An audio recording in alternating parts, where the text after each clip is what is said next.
Dear students, we will study Browning's poem, The Last Ride Together, today.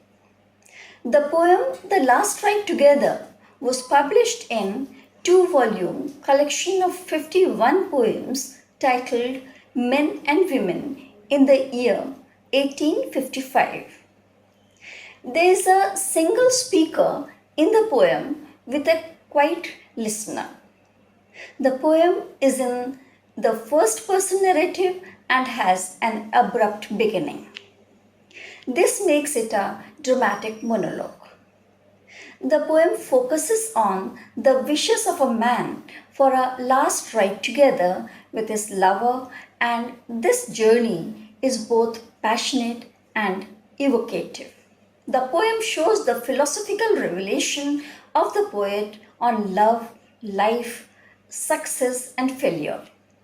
The speaker in the poem requests his beloved for one last ride with him. The poet then expresses his thoughts as the lovers go on the ride. The poem exudes robust optimism.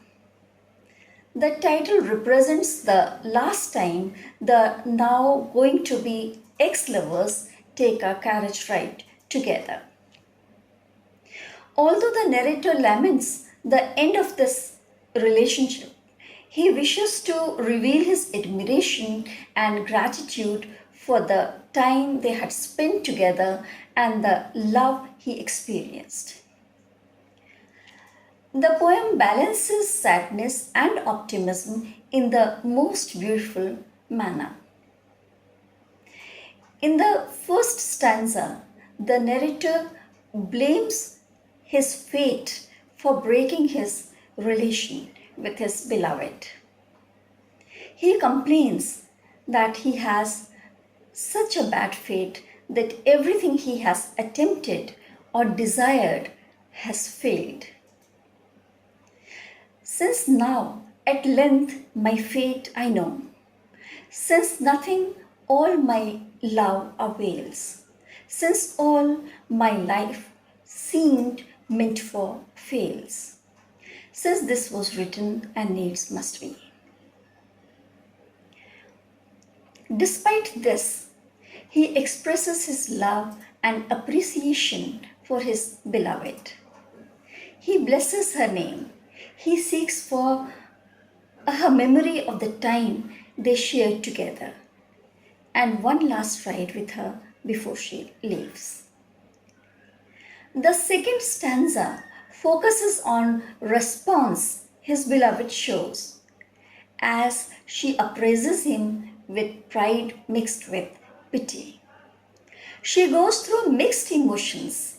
Her pride objects to accepting the proposal, but then she feels pity for him as she has rejected him. The poet or narrator feels waiting for her answer with life or death. He anticipates life and death outcome awaiting her decision, with life or death in the balance. Stanza 2, line 5. He realizes the emotional storms that are here now at play when it comes to love and passion. Finally, she accepts, and both individuals, before parting forever, begin their final ride together. He now wishes that the world ends this very night. Who knows but the world may end tonight.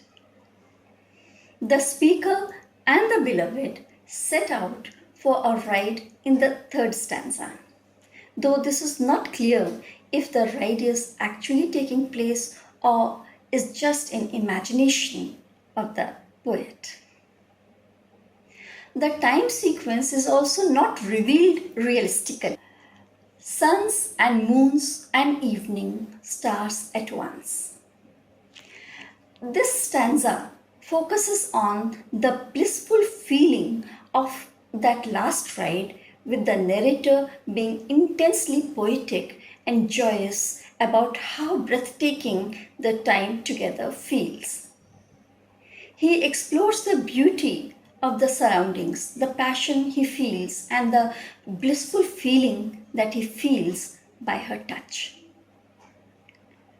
She has given him with more than what he asked for, and he is filled with gratitude for this. The fourth stanza focuses on Browning's philosophy of the ever changing nature of life. The narrator begins to let go of what was and begins to enjoy what is. He realizes that humans should not be stuck by their past but must try to move on. He describes his soul as freshening and fluttering in the wind as he lets go of past hopes. He knows that there's no point to contemplating what could have been. He decides to just enjoy the moment that they are sharing together. The fifth and sixth stanzas extend the thought in the fourth stanza. The narrator compares himself with other people who sought different things in their life and how far were they successful in achieving their goals. He, in a way, seems to be trying to do away with his grief and agony over the breaking of his relation. He accepts his defeat and expresses his hope for a better future in heaven at the end of his life.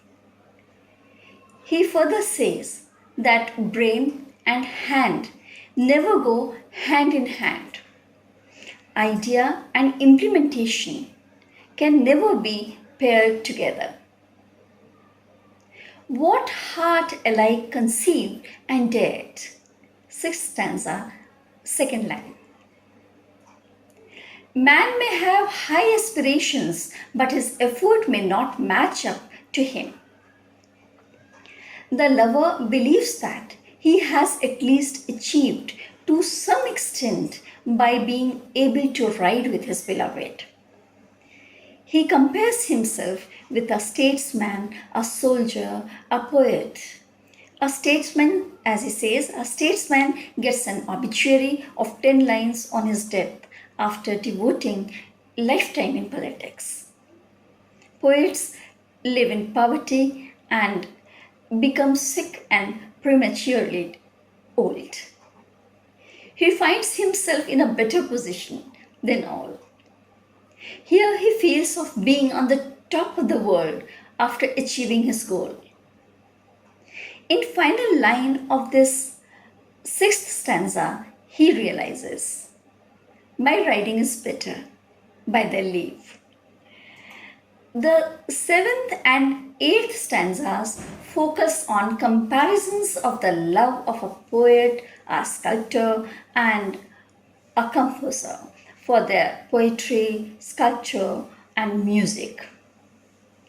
The poet creates rhyme and rhythm, while the sculptor devotes years to large pieces of rocks. A composer is lost in stringing notes together. These people devote their life to create something beautiful out of their union.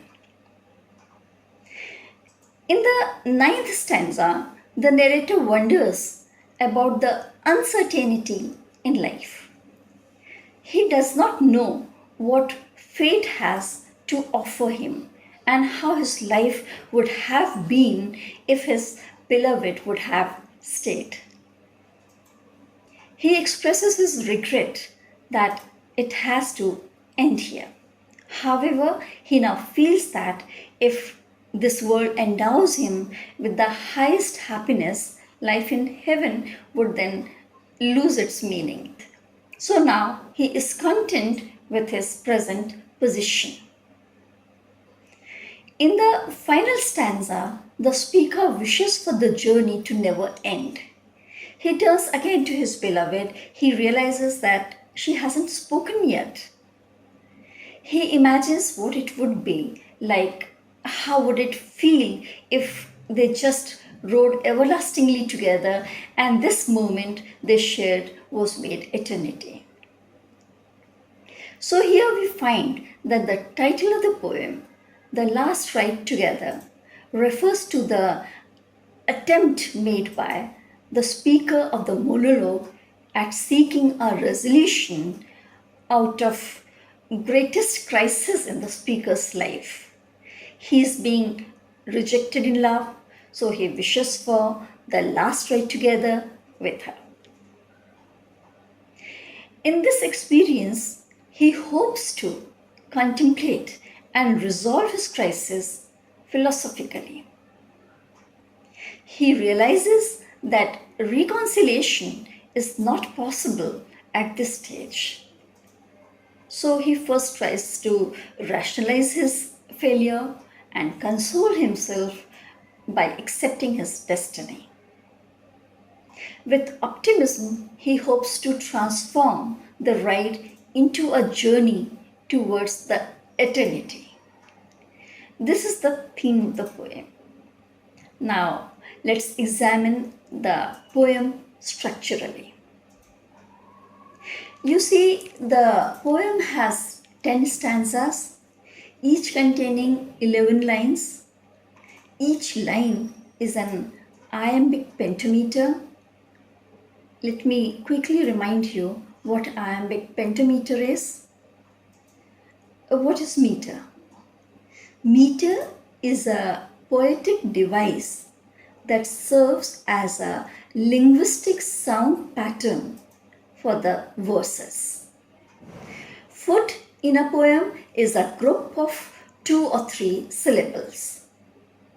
A foot is an iamb if it consists of an unstressed syllable followed by a stressed syllable. Now penta is 5, so iambic pentameter consists of 5 iambs, 5 sets of unstressed and stressed syllables. This gives natural flow to the text. It sets a good pace. But then you see that the last 2 lines of each stanza have an extra beat, 9 syllables, and a minor changed metrical rhythm, as in, and heaven just prove that I and she ride together forever right. Why do you think poet does so? You may feel that the smooth pace is slightly broken in each stanza, suggesting the pain of breakup that the poet is experiencing in his heart. However, you see the rhyme scheme is AABB, CDDE, EEC in each stanza. Poem has several rhetorical questions. Poet uses metaphor, my soul smoothing itself out, a long cramped scroll, freshening and fluttering in the wind. You find personification in the poem, when pity would be softening though. The poem ends on this wistful note for an eternity of this moment when the lovers are together for the last time. The instant made eternity and heaven just prove that I and she ride right together forever right. In these last few final stanzas of the poem, we get the sense that though his relationship ends, the love transcends to an art, his poetry. That's all. Thank you. See you.